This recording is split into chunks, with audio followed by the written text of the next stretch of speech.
సంవత్సరాల తరబడి government job కోసం వేచి చూస్తున్నారా? కేవలం 8 నెలల్లో మీ కల నెరవేర్చుకోండి. వెంటనే కింది నెంబర్స్ కి కాల్ చేయండి.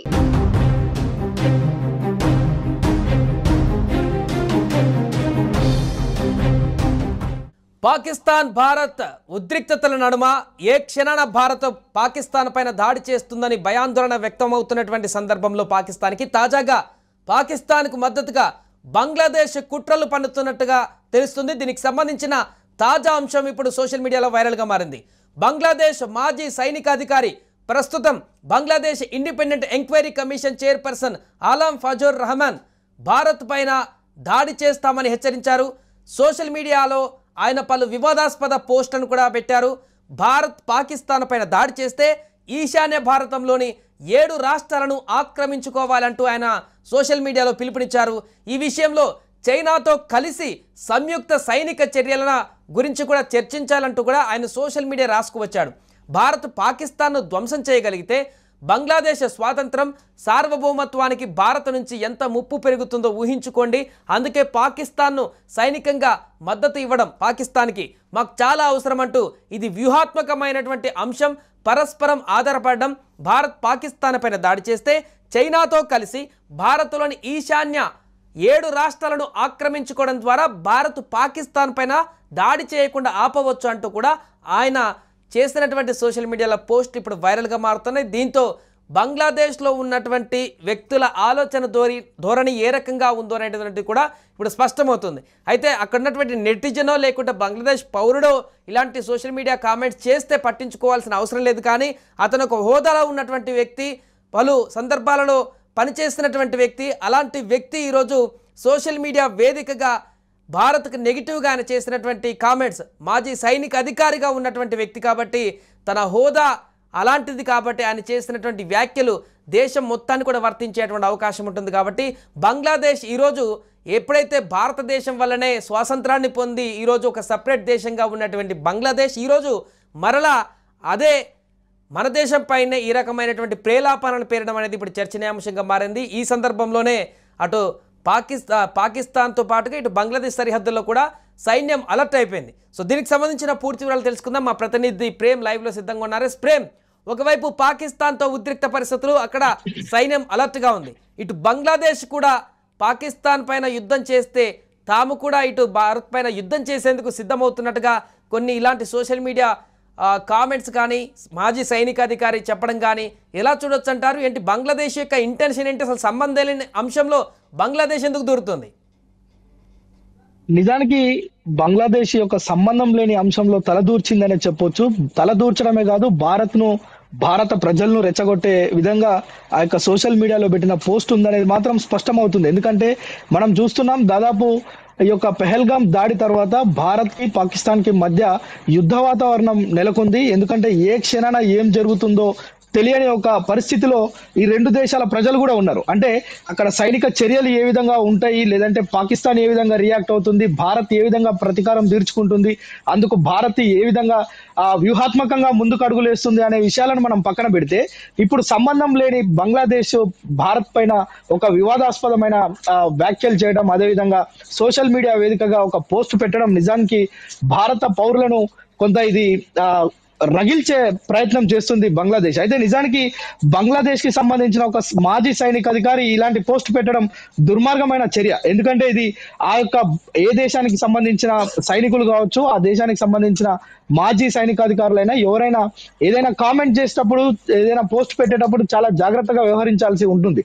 కానీ బంగ్లాదేశ్ కి సంబంధించిన మాజీ సైనికాధికారి, ప్రస్తుతం ఆయన Bangladesh independent inquiry commission chairperson గా ఉన్నారు. ఆయనే ఆలం ఫజూర్. ఈయన పెట్టిన ఏదైతే పోస్ట్ ఉందో ఇది భారత ప్రజల్ని కొంచెం రెచ్చగొట్టే విధంగా ఉంది. ఎందుకంటే ఈయన సోషల్ మీడియా వేదికగా పాకిస్తాన్ పైన భారత్ గనుక యుద్ధం చేస్తే బంగ్లాదేశ్ పాకిస్తాన్ కి సపోర్ట్ చేయడమే కాకుండా ఈశాన్యంలో ఉన్న ఒక 6-7 రాష్ట్రాలను కైవాసం చేసుకుంటాం, మేము వాటిని ఆక్రమించేసుకుంటాం అని చెప్పి ఒక రెచ్చగొట్టే విధంగా మాట్లాడడం నిజానికి ఆయన చేసిన వ్యాఖ్యలను యావత్ భారత్ మొత్తం కూడా ఈరోజు ఖండిస్తుంది తీవ్రంగా. మీకు కూడా బుద్ధి చెప్తాం అవసరం అయితే. అంటే మనం మొన్న మనం చూసినాం, ఏదైతే పహల్గాం దాడి తర్వాత భారత ప్రభుత్వం తీసుకుంటున్న చర్యలు ఇటు పాకిస్తానీయులలో మాత్రమే కాదు బంగ్లాదేశీయులలో కూడా ఆందోళన వ్యక్తం చేసే పరిస్థితి ఉంది. ఎందుకంటే మనం చూసినాం గుజరాత్ లో గుజరాత్ పోలీసులు చేపట్టిన ప్రత్యేక స్పెషల్ డ్రైవ్ ఏదైతే ఉందో అందులో వేల సంఖ్యలో బంగ్లాదేశీయులు పట్టుబడడం, వారందరినీ అరెస్ట్ చేయడం, వారికి కౌన్సిలింగ్లు ఇచ్చి వారి దేశాలకు పంపించడం చూస్తున్నాం. ఈ తరుణంలో బంగ్లాదేశ్ కి సంబంధించిన మాజీ సైనిక అధికారి ఇలాంటి వ్యాఖ్యలు చేయడం నిజంగా ఇది కొంత ఇక్కడున్న ప్రజలను రెచ్చగొట్టడం, ఇక్కడున్న సైన్యాన్ని రెచ్చగొట్టడం, అంటే ఈ కవ్వింపు చర్యలు ఇవి పాకిస్తాన్ కి సంబంధించిన హయ్యర్ అఫీషియల్స్ ఇలానే మాట్లాడుతున్నారు. పక్కనున్న బంగ్లాదేశ్ కూడా పాకిస్తాన్ కు సపోర్ట్ చేస్తే భారత్ కి ఏం నష్టం లేదు, కానీ భారత్ ని రెచ్చగొట్టే విధంగా వ్యాఖ్యలు చేయడమే ఇక్కడ ప్రధాన సమస్యగా కనిపిస్తుంది. అయితే ఏ క్షణాన అంటే మనం నిన్న చూసాం, భారత ప్రధాని నరేంద్ర మోడీ నేతృత్వంలో త్రివిధ దళాధిపతులతోటి ప్రత్యేకంగా సమావేశం 1 కాదు 4 సార్లు, ఒకే రోజు 4 సార్లు ఇలా సమావేశం అయ్యి వారికి ఇన్స్ట్రక్షన్స్ ఇవ్వడం. మరోవైపు భారత సైన్యం పైన పూర్తి మాకు విశ్వాసం ఉంది, భారత ప్రజలందరూ కూడా విశ్వాసం ఉంచారు అని చెప్పి మాట్లాడడం. నిజానికి వారికి అన్ని రైట్స్ ఇచ్చారు. అంటే ఎప్పుడు ఎలా స్పందించాలి అనేది భారత సైన్యానికే వదిలేశామని చెప్పి ప్రధాని నరేంద్ర మోడీ ప్రత్యేకంగా చెప్పడం. మరోవైపు అమిత్ షా కూడా, హోంమంత్రి అమిత్ షా కూడా ఈ రోజు లేటెస్ట్ గా ఏదైతే పాకిస్తాన్ కి సంబంధించిన ఇష్యూలో నోరు తెరిచి, అంటే ఏ క్షణాన ఏం జరుగుతుందో మేము ప్రతిఘటించేందుకు సిద్ధంగా ఉన్నామని చెప్పడం కూడా కొంత ప్రత్యేకతను సంతరించుకుంది. అంటే ఏ క్షణానైనా యుద్ధమైనా సర్జికల్ స్ట్రైక్ అయినా పాకిస్తాన్ పైన చేసే అవకాశాలు అయితే ఉన్నాయి. కానీ ఇక్కడ చైనా దేశాన్ని కోట్ చేస్తూ ఆయన సోషల్ మీడియా ప్లాట్ఫామ్ లో కామెంట్ చేయడం జరిగింది. అంటే మేము చైనా మద్దతు తీసుకుని చైనా సైన్యంతో సహకారంగా ఈ ఈశాన్యంలో ఉన్నటువంటి 7 రాష్ట్రాలను ఆక్రమించుకునేటువంటి దేశంగా ముందుకు వెళ్ళాలనేటువంటి దాన్ని ఆయన ప్రధానంగా ప్రస్తావించారు. అంటే చైనా బంగ్లాదేశ్కి సంబంధించి ఆల్రెడీ పాకిస్తాన్కి ద్వంద్వ వైఖరి అవలంబిస్తుంది పాకిస్తాన్ తోటి, ఇటు బంగ్లాదేశ్తో కూడా అలాంటి వైఖరితోనే ఉందనుకోవచ్చా చైనా? మనం చూస్తే ఇప్పుడు బంగ్లాదేశ్ ఒక్కటే ఇది, అంటే మేము సింగిల్ గా వచ్చి మేము భారత్ పైన అటాక్ చేస్తాం 7 రాష్ట్రాలను తీసుకుంటామని చెప్పలే. బంగ్లాదేశ్ చైనా సపోర్ట్ తోటి పాకిస్తాన్ మీద భారత్ దాడి చేస్తే గనక మేమిద్దరం కలిసి దాడి చేసి అదే విధంగా 7 రాష్ట్రాలను మేము స్వాధీనం చేసుకుంటామని ఫజ్లుర్ రెహమాన్ మాజీ సైనికాధికారి పోస్ట్ చేసిన దాంట్లో స్పష్టంగా మనకు కనిపిస్తుంది. అంటే చైనా సపోర్ట్ తీసుకుంటామని చెప్తున్నారు. అయితే చైనా సపోర్ట్ చేస్తుందా, వీరిద్దరు కలిసి దేశంలో భారతదేశం పైన అటాక్ చేస్తారా, అటాక్ చేసిన తర్వాత 7 రాష్ట్రాలను తీసుకుంటారా అనే విషయాన్ని మనం పక్కన పెడితే ఈ యొక్క రెచ్చగొట్టే వ్యాఖ్యలు, కవ్వింపు చర్యలను మాత్రం భారత్ తిప్పికొడుతుంది అనేది మాత్రం స్పష్టమవుతుంది. మరోవైపు మనం గతంలో చూసినాం, పాకిస్తాన్ కి చెందిన కొంతమంది మాజీ సైనికాధికారులు అదేవిధంగా రాజకీయ నాయకులు అక్కడ ఏదైతే బెంగాల్ ను ఆధారం చేసుకొని అదేవిధంగా బంగ్లాదేశ్ ను ఆధారం చేసుకొని బెంగాల్ గుండా ఇండియాలోకి చొరబడి ఇక్కడ అల్లర్లు సృష్టించే విధంగా మేము అలా చేస్తామనే ఒక ఇంటెలిజెన్స్ రిపోర్ట్ కూడా మన దగ్గర ఉంది. అంటే పాకిస్తాన్ కి సంబంధించిన కొంతమంది ఉగ్రవాదులు కావచ్చు, ఉగ్రవాద మూలాలు ఉన్న వ్యక్తులు కావచ్చు, అల్లర్లు రేపేందుకు సిద్ధంగా ఉన్నాం. మేము బంగ్లాదేశ్ మీదుగా, మనకు తెలుసు చాలా మంది బంగ్లాదేశీయులు ఇండియాలో ఎందుకున్నారంటే పశ్చిమ బెంగాల్ బార్డర్ కావడంతో అక్కడి నుంచి చాలా సులువుగా ఏదో ఫేక్ డాక్యుమెంట్స్ చూపించి భారత్ లోకి ప్రవేశించి ఇక్కడ వివిధ రకాలుగా హ్యూమన్ ట్రాఫికింగ్ అని లేదంటే ఇతర బిజినెస్లు చేసుకొని జీవనం సాగిస్తున్న వారు ఉన్నారు.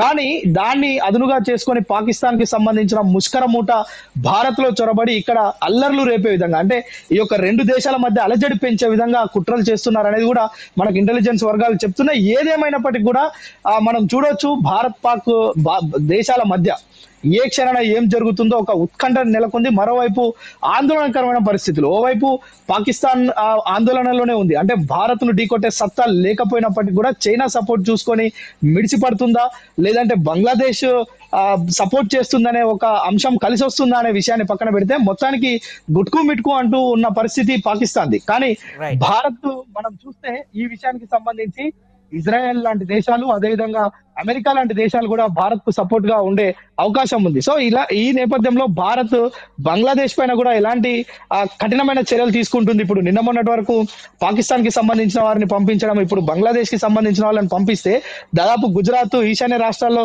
చాలా రాష్ట్రాల్లో చాలా వేల సంఖ్యలో బంగ్లాదేశీలు ఉంటారు. వాళ్ళపైన కూడా ఉక్కుమాదం మోపే అవకాశాలు అయితే కనిపిస్తున్నాయి. సాయి, రైట్ ప్రేమ్. సో ప్రస్తుతానికి బంగ్లాదేశ్కి సంబంధించినటువంటి మాజీ సైనికాధికారి చేసినటువంటి కామెంట్స్, సోషల్ మీడియాలో పెట్టినటువంటి పోస్టులు వైరల్గా మారుతున్నాయి. ఇటు పాకిస్తాన్ పైన భారత్ దాడి చేస్తే చైనా సపోర్ట్తోనంట బంగ్లాదేశ్ ఈశాన్యంలో ఉన్నటువంటి 7 రాష్ట్రాలను ఆక్యుపై చేసేటువంటి దిశగా ముందుకు వెళ్లాలంటూ ఆయన చేసినటువంటి వ్యాఖ్యలు ఇప్పుడు తీవ్ర దుమారాన్ని రేపుతున్నాయి.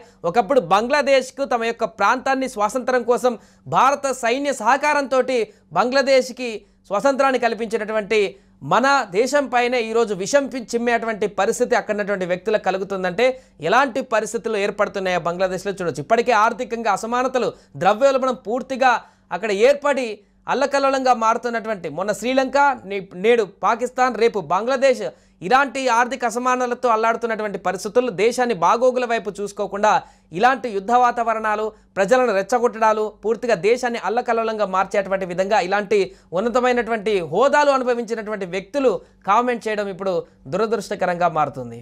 సుమన్ టీవీలో మీ పర్సనల్ అండ్ బిజినెస్ ప్రమోషన్స్ కోసం కింది నెంబర్కి కాంటాక్ట్ చేయండి.